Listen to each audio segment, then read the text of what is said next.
সর্বপ্রশংসা একমাত্র আল্লাহর। আমি আল্লাহর নামে শুরু করছি। আপনাদের মাঝে একটা বিষয় নিয়ে আলোচনা করব। সেই বিষয়টা হচ্ছে, একটা মানুষ আউলিয়া কিভাবে হয়। আউলিয়া হইতে গেলে কি প্রয়োজন, আউলিয়া হইতে গেলে কি প্রয়োজন, কিভাবে সে আউলিয়া হবে। যতক্ষণ পর্যন্ত একটা মানুষ নিজেকে নিজে শুদ্ধ না করতে পারছে, আত্মা এবং দেহ দুইটা বিষয় শুদ্ধ করতে হবে, নিজেকে নিজে শুদ্ধ করতে হবে। যখন নিজেকে নিজে শুদ্ধ করবে তখন সে আউলিয়া স্বীকৃতি পাবে। এটা আল্লাহর তরফ থেকেই পাবে। শুধু একজন মানুষ বললো যে তুমি আজকে আউলিয়া হয়ে গেছো, না, এরকম কিছু না।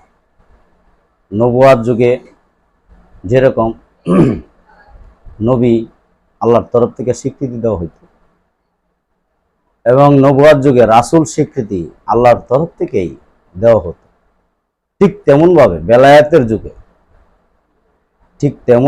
বেলায়েতের যুগেই এরকম কিছু কৌশল আল্লাহ রাখছে, যে যখন সে আউলিয়া হয় তখন আল্লাহর তরফ থেকেই তাকে জানানো হয় যে সে আউলিয়া হয়েছে, স্বীকৃতি দেওয়া হয়। আউলিয়া স্বীকৃতি আল্লাহর তরফ থেকেই তাকে দেওয়া হয়। এখন আউলিয়া কি এই মানুষ এইভাবে হয়ে যায়? না, আউলিয়া হইতে গেলে শুদ্ধ হইতে হয়। এখন শুদ্ধ বলতে আমরা কেমন কি বুঝি, কি বিষয়টা কি, শুদ্ধ বিষয়টা কি, শুদ্ধ বিষয়টা কি? যেমন এই বিষয়টা নিয়ে আমি একটা উপমা দিতে হবে, আর নয়তো এই জিনিসটা আমি হ্যাঁ বুঝাইতে পারবো না। একটা উপমা দিলে হয়তো বোঝানো সম্ভব। যে কেমন একটা স্বর্ণকার স্বর্ণ যখন আগুনে দেয়, তখন কিন্তু স্বর্ণের ভিতরে যে খাসটা থাকে সেই খাসটা কি বাষ্প হইয়া উড়ে যায়, আর স্বর্ণ যেটা খাঁটি এটা কিন্তু থেকে যায়, আর স্বর্ণের ভিতরে যে খাস যে বিষয়টা আছে সেটা চলে যায়, বাষ্প হয়ে চলে যায়। ঠিক তেমনি আমাদের ভিতরে, আত্মার ভিতরে যে পাপ আছে, সেই পাপটা যতক্ষণ পর্যন্ত আত্মার ভিতরে থাকবে ততক্ষণ পর্যন্ত সে আউলিয়া হওয়া সম্ভব না। আউলিয়া হওয়া ততক্ষণ পর্যন্ত সম্ভব না যতক্ষণ পর্যন্ত আত্মার ভিতরে পাপ আছে। এই আত্মাকে নিষ্পাপ করতে হবে, এই আত্মাকে নিষ্পাপ করতে হবে। এখন নিষ্পাপ কিভাবে করব? আমি তো মিথ্যা কথা বলে ফেলছি, তখন মিথ্যা কথা যে আমি বলে ফেলছি, পাপটা তো আত্মার জিহ্বার ভিতরে গিয়া বসে গেছে। আমি তো কোন নজরে চাইছি, কথার কথা আর কি। আমি না, শুধু প্রত্যেকটা মানুষের ক্ষেত্র নিয়েই আমি উপমা দিচ্ছি, যে প্রত্যেকটা মানব জাতি যখন সে কুকর্ম করে, এখন আপনি মিথ্যা কথা বলে ফেলছেন, বা আপনি হারাম খাইছেন, বা আপনি গালিগালাজ করছেন, বা গীবত করছেন, এখন তো আপনি যদি কুলি করেন পানি দিয়া, তাহলে পাপ চলে যাবে? না, পাপ চলে যাওয়া সম্ভব না। যে মিথ্যা কথা বলছেন, যে পাপ করছেন আপনি, সেই পাপটা কিন্তু ভিতরে ঢুকে গেছে, অতএব আত্মার জিহ্বার ভিতরে বসিত হয়েছে। এখন বা চোখে পাপ করছেন, ওই আত্মার চোখে কিন্তু বসে গেছে। এই বিষয়েও বিভিন্ন বিষয় আল্লাহ নিজেই কোরআন শরীফে বলছে যে তোমার মৃত্যুর পরে তোমার চোখ তোমার বিপক্ষে সাক্ষী দিবে, তোমার মৃত্যুর পরে তোমার হাত বিপক্ষে সাক্ষী দিবে, তোমার মৃত্যুর পরে তোমার পা তোমার বিপক্ষে সাক্ষী দিবে, তোমার মৃত্যুর পরে তোমার অন্তর তোমার বিপক্ষে সাক্ষী দিবে। মৃত্যুর পরে তোমার মস্তিষ্ক তোমার বিপক্ষে সাক্ষী দিবে। বিপক্ষে সাক্ষী দিবে কেন? কারণটা কি? কারণ রইল এই হাত পা চোখ কান নাক, মস্তিষ্ক, হৃদয়, যৌনাঙ্গ, সর্বাঙ্গটা কি আমরা পাপিষ্ট করে ফেলছি বিদায় এরা। এখন কথা হইলো যে এই যে পাপটা আমরা করে ফেলছি, কিভাবে করছি? এটা তো এরা তো পাপিষ্ট ছিল না, হাত দুইটা পাপিষ্ট ছিল না, চোখ পাপিষ্ট ছিল না, জিহ্বা পাপিষ্ট ছিল না, মস্তিষ্ক ছিল না, এই পাপিষ্ট ছিল না। তখন আমরা যে করে ফেলছি, আমরা ইচ্ছাই করি বা অনিচ্ছাই করি, আমরা তো করে ফেলছি, আমরা ভুল করে ফেলছি। এখন আমরা তো সংশোধন কিভাবে? এই সংশোধনটাই যদি ঠিক আমরা যেরকম একটা জামা, ধরেন আপনার একটা জামা ময়লা হয়ে গেছে, তখন আমরা কি করি? আমরা কি করি? তখন কিন্তু আমরা পাউডার দ্বারায় বা সাবান দ্বারায় আমরা কি করে ধুই ধুইলে ঠিক দেখবেন আবার ময়লাটা চলে গেছে, পরিষ্কার হয়ে গেছে। তখন আপনার দেহটাকে আপনি গোসল করতে পারবেন, দেহটা আপনি গোসল করবেন, আপনার ময়লা দেহ থেকে আপনার ময়লাটা চলে গেছে। কিন্তু আপনার আত্মার ভিতরে যে পাপ ঢুকছে, সেটা কি আপনি কি দিয়ে ধুইবেন? কি দিয়ে আপনি ধুইবেন? এই ধোয়ার পরে এই পাপটা আপনার ভিতর থেকে চলে যাব। এটা তো পানি দ্বারা আপনি চলে দিয়ে ধুইলে তো দেহ ধুইতে পারবেন, কিন্তু আত্মা ধুইবেন কি দিয়ে? আত্মা যতক্ষণ পর্যন্ত এই পাপ মুক্ত না হয়েছে ততক্ষণ পর্যন্ত আউলিয়া হওয়া সম্ভব না। আউলিয়ারা বলতেছে, আল্লাহ নিজে বলতেছে, আউলিয়ারা আমার বন্ধু। যে পাপিষ্ট সে কখনো আল্লাহর বন্ধু হইতে পারে না, যে নিষ্পাপ সেই আল্লাহর বন্ধু। তো নিষ্পাপ আমরা পাপ করে ফেলছি, বা মানব জাতি আমরা ভুলবশত বা ইচ্ছা করে হোক, যেভাবে হোক আমরা পাপ করে ফেলছি। এখন আমরা পাপ মুক্ত হব কিভাবে? এই পাপ মুক্ত হওয়ার জন্যই কিন্তু নবুয়ার যুগে নবী এবং রাসূল প্রেরণ করছিল আল্লাহ, যাতে মানুষ পাপ মুক্ত হইতে পারে। নবুয়ার যুগে কিন্তু সবাই নবী না, মানুষ কিন্তু লক্ষ লক্ষ কোটি কোটি মানুষ ছিল না। তখন কিন্তু সবাই কি নবী রাসূল হয়েছে না? নবীরা আসছে কিসের জন্য? মানুষকে বাঁচাইবার জন্যই তো আসছে। যেরকম ডাক্তার কি করে, রোগ যখন হয় তখন ডাক্তার কি করে? দেহর সমস্যাটা তারা দেখিয়া একটা প্রেসক্রিপশন লেখে। ওই প্রেসক্রিপশন অনুসারে যখন আপনি ফার্মেসিতে যায় তখন কিন্তু ওই অনুসারে ওষুধ দেয়।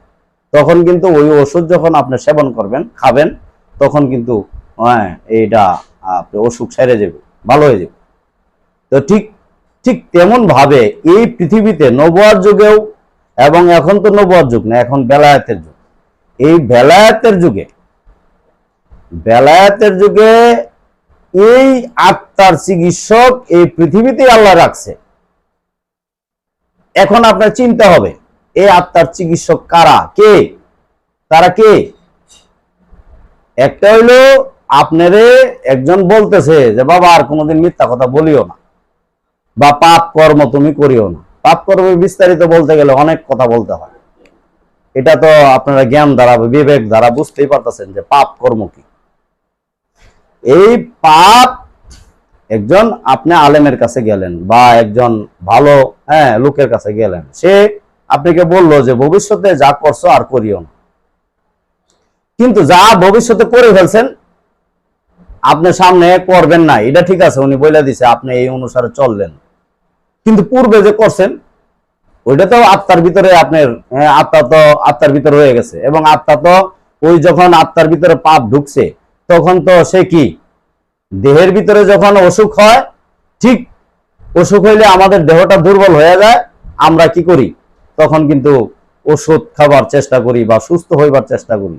ঠিক আত্মার ভিতরে যখন পাপ প্রবেশ করছে, আত্মার অঙ্গ প্রত্যঙ্গে যখন পাপ প্রবেশ করছে, পাপ বিষয়টা প্রবেশ করছে, তখন কিন্তু আত্মা রোগান্বিত হয়ে গেছে। আত্মা রোগান্বিত হয়ে গেছে, তখন এই আত্মার চিকিৎসা কে করবে? এই পৃথিবীতেই এমন কোন লোক আল্লাহ রাইখা দিছে। আপনি মৃত্যুর পরে গিয়ে বলতে পারবেন না যে আল্লাহরে গিয়া প্রশ্ন করতে পারবেন না, আল্লাহ আমি পাপিষ্ট হয়ে গেছি, আমি তো আমার জন্য তো এমন একটা লোক পাঠান নাই যে আমি তার কাছ থেকে বিদ্যা নিয়ে আমি নিজেকে নিজে শুধরাইতাম। তখন আল্লাহ তখন বইলা দিবে যে দেখো এই এমন লোকটার সাথে তোমার কথা হয়েছে না, তখন অবশ্যই বলবেন যে হ্যাঁ কথা হয়েছে। এই লোকটা আত্মার চিকিৎসক ছিল। অবশ্যই প্রত্যেকটা মানব জাতির মাঝেই আল্লাহ সতর্কবার্তা একজনের দিয়ে একজন পাঠায়, সতর্কবার্তা পাঠায়। প্রত্যেকটা মানব জাতির এই আল্লাহ কাছেই অবশ্যই প্রেরণ করে। এখন নবুয়ার যুগ না, এখন বেলায়েতের যুগ, এখন আউলিয়া ক্রাম, ওলি এবং আউলিয়ার যুগ। এই আউলিয়ার যুগে আউলিয়ারা হলো সতর্কবার্তা প্রচার করে। হ্যাঁ, যখন আপনি আউলিয়ার কাছে, আউলিয়া চিনতে হবে, জানতে হবে, সেই আউলিয়াই কিন্তু আত্মার চিকিৎসক। কারণ সে নিজেকে নিজে শুধরাইছে। কিভাবে? নিজের আত্মাটাকে সে অন্যের, তার অনেক কথা কইতে হয় যে তার পীরের কাছে গেছে, তখন তার পীর তারাকে শিক্ষা দিছে, ওই শিক্ষা অনুসারে সে সাধনা করছে। সেই সাধনা করার ধায়ে তখন কি হয়েছে, তার আত্মাকে সে বাঁচায়া নিয়ে আইছে, বাঁচায় আনতে পারছে, আত্মাকে পাপমুক্ত করে ফেলছে। ঠিক আপনিও তো এরকম, ওনার কাছে যাইতে হবে। ওষুধ কি? বাস্তবে যেরকম ওষুধ দেয় ঠিক এরকম না। আল্লাহর, আমি এখানে কিছুটা বলতাছি শুনেন। আল্লাহর ৯৯টা নাম আছে, সেই ৯৯টা নামের ভিতরে একটা নাম আছে, সেই নামটা যদি ঠিক সে, হ্যাঁ, সেই নামটা যদি সে আঁকড়ায় ধরতে পারে, আর সেই নামটা যদি সে জপে, এবং সেই নামটা যদি সে সর্বঙ্গে সর্বঙ্গে ওই নামটা দ্বারাই, এটা একটা সাধনের মতোই মনে করেন যে ৯৯টা নামের ভিতরে একটা নাম আছে, সেই নামটা যখন সে জপবে, হ্যাঁ, এবং সেই নামটা, হ্যাঁ, মনে করেন নিঃশ্বাসে নিঃশ্বাসে, হ্যাঁ, নিঃশ্বাসে নিঃশ্বাসে চলবে সেই নামটা। হ্যাঁ, যেরকম ২৪ ঘন্টা, হ্যাঁ, আপনার আমাদের নিঃশ্বাস চলমান, ঠিক ওই রকম ভাবেই, হ্যাঁ, সেই নামটা যদি ঠিক আঁকড়ায় সে ধরতে পারে, হ্যাঁ, ধরতে পারলে ওই নামের গুণে, ওই আল্লাহর নামের গুণে, হ্যাঁ, তার আত্মার থেকে সে যে পাপিষ্ট, সে যদি ওই নামটা জপে এবং নিঃশ্বাসে নিঃশ্বাসে আপ ডাউন করে, মানে নেওয়া আনা নেওয়া আনা এরকম যদি করে, সে করতে পারে কেউ, তাহলে তার আত্মা থেকে পাপ ঝরে পড়ে যাবে। যেরকম আমি স্বর্ণ দিয়ে যে একটা উপমা দিলাম, ঠিক তেমন আত্মা ঠিকই থাকবে, তার ভিতর থেকে পাপ, যেরকম এই স্বর্ণের ভিতরে খাস যেরকম বাষ্প হয়ে চলে যায়, হ্যাঁ, যেরকম একটা জামা ধুইলে যেরকম ময়লাটা চলে যায়, হ্যাঁ, ঠিক আত্মার ভিতর থেকে এই পাপটা সেই নামের গুণে, আল্লাহর ওই নামের গুণে আত্মার থেকে পাপটা খসে পড়ে যাবে এবং চলে যাবে, বাষ্প হইয়া চলে যাবে। আমরা যেরকম মিথ্যা কথা বললে আমরা দেখতে পাই না পাপটা কোথায় লুকাইছে, এটা, হ্যাঁ, অপ্রকাশ্য জগতে, হ্যাঁ, পাপটা রয়ে গেছে, মানে আত্মাটা যেহেতু অপ্রকাশ্য জগতে আছে, আমাদের শরীরটার ভিতরে আত্মাটা সর্বঙ্গ, মাথার তালুয়ার থেকে পা পর্যন্ত সর্বঙ্গে, হ্যাঁ, বেষ্টন করে আছে, মানে মিশ্রিত হয়ে আছে। যে কেমন মিশ্রিত বলতে কি বোঝা যাবে, মানে আপনি কথাটা বলতে পারেন যে মিশ্রিত বলতে আমরা কি বুঝি। আপনি একটা হাতের ভিতরে আর একটা হাত দিয়ে আপনি চিমড়িতে দেখেন না, আমরা কিন্তু একটা ব্যথা অনুভব করতে পারি, হ্যাঁ, বা এই স্পর্শ শক্তি যেটাকে বলা হয় অনুভব শক্তি, এরকম করে সর্বঙ্গের ভিতরেই মিশে রয়েছে আত্মার। হ্যাঁ, ওই আত্মার, এখন এই কথাটা, আত্মার ভিতর থেকে পাপটা আপনার সরাইতে হইলে ঠিক ওই নামটা আপনার জপতে হবে, তখন এই আত্মা থেকে, হ্যাঁ, পাপটা চলে যাবে। হ্যাঁ, ওই নামটা যদি আপনি বেশি না, মাত্র ৩ থেকে ৪ মাস যদি আপনি প্রতিদিন এই নামটা জপেন, এই আল্লাহর এই নামটা যদি আপনি জপেন ঠিক মতো ৩ থেকে ৪ মাস, আমি নিশ্চিত যে এই ৪ মাসের ভিতরে আপনি বা ৩ মাসের ভিতরে আপনি পাপ মুক্ত হবেন। প্রতিদিন আপনার এই কাজটা করতে হবে, হয়তো 1 ঘন্টা 2 ঘন্টা নিম্ন, প্রতিদিন 1 থেকে 2 ঘন্টা প্রতিদিন এই নামটা আপনার জপনা করতে হবে। আপনার ভিতরে এই নামটা মিশাইতে হবে, মিশায় ফেলতে হবে, যেরকম মিশে যাইতে হবে। তখনই ওই পাপ জয়রা পড়বে, আর তখনই একটা মানুষ শুদ্ধ হয়। আর শুদ্ধ হইলে তখনই সে আউলিয়া স্বীকৃতি পায়, এবং আল্লাহ নিজেই এখানে আউলিয়া তাকে স্বীকৃতি তাকে দেয়। আল্লাহ তাকে বন্ধু বললে গ্রহণ করে, বন্ধু বললে তাকে গ্রহণ করে। এখন প্রশ্ন হলো যে এই নামটা কি, আপনি আমাদেরকে বইলা দেন না। এটাও একটা গোপনীয় ভেদ। এটা যার যার পীরের কাছ থেকে আপনারা নিবেন, অবশ্যই আপনারা এই গোপনীয় বিষয়টা আপনারা নিবেন। আমি মনে করি যে এই নামটা যদি নিতে পারেন, আপনারা যদি এই নামটা আপনার সর্ব অঙ্গের সাথে জড়িত করতে পারেন, মানে মিশাইতে পারেন এই নামটা জপনা কইরা, তখন অবশ্যই আপনার দেহ শুদ্ধ হবে, দেহ শুদ্ধ হবে, আত্মাও শুদ্ধ হবে। তখন আপনি আউলিয়া স্বীকৃতি পাবেন।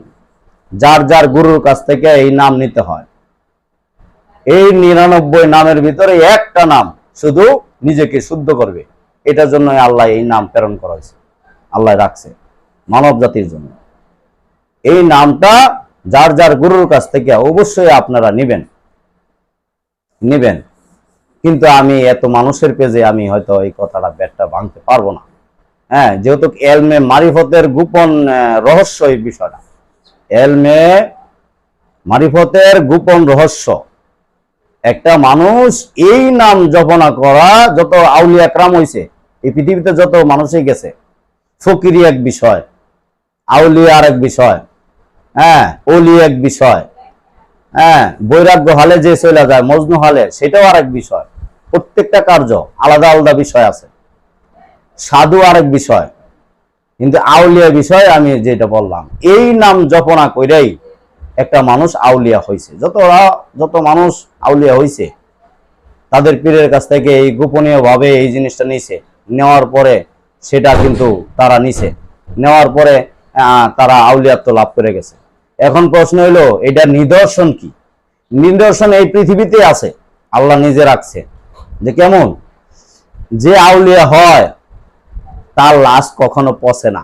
এই যে শুদ্ধ হয়ে গেছে গা, দেহটা যখন শুদ্ধ হয়ে জাগায়, তখন এই সাধারণ মাটি এই দেহকে খাবে না। এটাই তার নিদর্শন। আল্লাহ এই নিদর্শন আল্লাহ রাখছে। দেখবেন আউলিয়া একরামের মাজার হয়, কেন হয়? এই দেহ শুদ্ধ হয়েছে, এই দেহ তার শুদ্ধ করছে, ওই নামের গুণে তার দেহ শুদ্ধ হয়েছে। নামের গুণে দেহ শুদ্ধ হবে এবং আত্মাও শুদ্ধ হবে। নামের গুণে দেহ শুদ্ধ হবে আর নামের গুণে আত্মাও শুদ্ধ হবে। যখন আমি এখানে আরেকটা আলোচনাটা হয়তো একটু বেশি হয়ে যাচ্ছে, একটু লম্বা হয়ে যাচ্ছে, তারপর আমার বলতে হয় এটা বুঝাইতে গিয়া। যে কেমন, আপনি মনে করেন যে আপনি এই ইটের বাটায় গেলেন, এই মাটি দিয়ে তো ইট বানায়। এখন মাটি দিয়ে যে ইট বানায় কিভাবে, মাটি দিয়ে ইট বানায় কিভাবে? মনে করেন আগুনের ভিতরে যতক্ষণ মতো আগুনের তাপমাত্রাটা ইট ভাটার ভিতরে যখন দেয়, তখন কিন্তু এটা মাটি ছিল। এই মাটিটারে কি করে, আগুনের হিট দেয়, মানে তাপ দেয়। তাপ দিলে তখন কি হয়, এই মাটির থেকে ইট কিন্তু ইটে পরিণত হয়। আর এই মাটি যে আমরা যে ইট বলি, এই ইটটা কিন্তু আর মাটির সাথে তখন মিশে না। কারণ কি, এই মাটি জাতের থেকে সে আলাদা হয়ে গেছে। সেও মাটি ছিল, কিন্তু জাতের থেকে এই পুরা দেওয়ার কারণে মাটির জাতের থেকে সে আলাদা হয়ে গেছে। এই কারণে আর মাটির সাথে সে মিশে না। যদিও আপনি ইট ভাঙবেন, কুচি কুচি করে ফেলবেন, তখন দেখবেন সে লাল বা ওই একটা বর্ণ, এটা একটা অন্য একটা বর্ণ ধারণ করছে। সে মাটির ওই যে কালারটা ছিল সেই কালারে নাই, অন্য একটা কালার আইসা পড়ছে, সে অগ্নি কালারে আইসা পড়ছে। কেন? তো ঠিক যে আল্লাহর নামটা যে জপবেন, সেই নাম জপতে জপতে সর্বাঙ্গের ভিতরে যখন এই নামের তৈজস্ক যে ব্যাপারটা আছে, আল্লাহর নামের যে তৈজস্ক ব্যাপারটা আছে, এই তৈজস্ক ব্যাপারটা সর্ব অঙ্গে পৌঁছায় গেছে। যখন পৌঁছায় যাবে গা, তখন এই দেহটা শুদ্ধ হয়ে যাবে। এই যখন শুদ্ধ হবে, এইটাকে বলা হয় নামের পুরা। আল্লাহর নামের পুরা, নামের পুরা যখন এই দেহের ভিতরে আপনি দিতে পারবেন, তখন আপনার দেহ শুদ্ধ হবে। আর এই শুদ্ধ দেহ কখনো মাটিতে খাবে না। এই দেহ কিয়ামতের আগ পর্যন্ত এইভাবেই থাকবে, এবং আত্মাও জিন্দা হয়ে যাবে। মৃত আত্মা জিন্দা হবে। যেটা মানুষে কয় না যে কলব জিন্দা হয়েছে, না, সর্ব অঙ্গ জিন্দা করতে হয়। আউলিয়া ক্রামের সর্ব অঙ্গ জিন্দা, সর্ব আত্মাটাই জিন্দা। শুধু খালি কলব জিন্দা করলে হবে না, তার সর্ব অঙ্গরাই জিন্দা। হ্যাঁ, এই বিষয়ে এই বিষয়ে কোরআন শরীফও বলছে, সূরা বাকারায় একটা আয়াতে বলছে যে, কি বলছে, যে আমার পথে যারা জীবন দান করে আছে তাদেরকে আপনারা মৃত্যু বলবেন না, বরং তারা জিন্দা, আপনারা চিনেন না। আমার পথে যারা জীবন দান করিয়াছে, এখানে এই বিষয়টাই বুঝতে হবে। আমার পথে জীবন কিভাবে দান করে? এটা আল্লাহর পথে জীবন। আপনি মনে করেন এই রাস্তাকে মারামারি করছেন, করে গিয়ে মরে গেছেন গা, এটাই মনে আল্লাহর পথ না, এরকম না। এখানে আল্লাহর কথাটা বুঝতে হবে আগে। আল্লাহর পথে জীবন দান করিয়াছে, মানে আল্লাহর পথ বলতে কি বোঝায়? আল্লাহর পথ, এই বিষয়টা নিয়ে হয়তো অন্য আলোচনাটা আমার অনেক লম্বা হয়ে যাবে। আমি এই বিষয়টা অন্যভাবে কিন্তু অন্যদিন আলোচনা করব। কিন্তু এই তখন আত্মা এবং দেহ জিন্দা হয়, তখন দেহটাও শুদ্ধ হয়, আত্মাও শুদ্ধ হয়, তখনই গিয়ে আউলিয়ার স্বীকৃতি পাওয়া সম্ভব। তো প্রত্যেকের পীরের কাছ থেকে, অবশ্যই একজন কামেল গুরুর কাছ থেকে এই নামের ব্যাখ্যাটা, এই নামের ব্যাখ্যা আপনারা নিবেন। এই নামের ব্যাখ্যা আপনারা নিয়ে নিবেন। নেওয়ার পরে আপনারা এই নাম ঠিকভাবেই পীরে যেভাবে আপনাদেরকে সাজেশন দেয়, ওই সাজেশন অনুসারে আপনারা আঁকড়ায় ধরবেন। আঁকড়ায় ধরলেই দেহ এবং আত্মা দুটোটাই আপনার শুদ্ধ হবে, তখনই আউলিয়া স্বীকৃতি পাওয়া সম্ভব। হ্যাঁ, তো আপনার বলতে পারবেন যে তাহলে আপনি কয়ে দিলেই তো না, এখানে একটু গোপন, এটা পীরেদের, প্রত্যেকটা পীরেরই কিছু না কিছু গোপন বিষয় থাকে। এটা যে এত মানুষের পেজে বলা সম্ভব না, তাহলে এলমে মারিফত বলতে কিছু থাকে না। এলমে শরীয়ত এটা সবার মাঝে বলা যায়, এটা প্রকাশ করে দিছে আল্লাহ। এটা 160টা গ্রন্থে আল্লাহ এলমে শরীয়তের ব্যাপারটা প্রকাশ করছে। আর এলমে মারিফতের ব্যাপারটা আপনি যদি কোরআনের ভিতরেও খুঁজেন, এলমে মারিফতের ব্যাপারটা কিছু ইঙ্গিত করছে আল্লাহ, কিন্তু আল্লাহ নিজে এখানে ভাঙ্গে নাই। কেন ভাঙ্গে নাই? এটা ভাঙ্গে নাই এই কারণেই যে আল্লাহ এটা, আল্লাহ যারা বন্ধু আছে তাদের মুখ থেকে এটা প্রকাশ করাইব আল্লাহ। এটা দুই কানের শিক্ষা। পীরের মুখ আর ভক্তের দুইটা কান, এখানে দুইজনে বসে আলোচনা করবে, গোপন ভেদ এটা ফাঁস করবে পীরে ভক্তের কাছে। তখন ভক্ত ওই অনুসারে চলবে, চলার পরে সে কামেল হইতে পারবে, আর নত হবে না। এই কারণে আল্লাহ নিজেই কিছু রেখা দিছে, যে ওলিয়া উলিয়াদের মাঝে কিছু গোপন বিষয় রেখা দিছে। তো এই কথা বলে আমি আজ বিদায় নিলাম। আল্লাহ হাফেজ।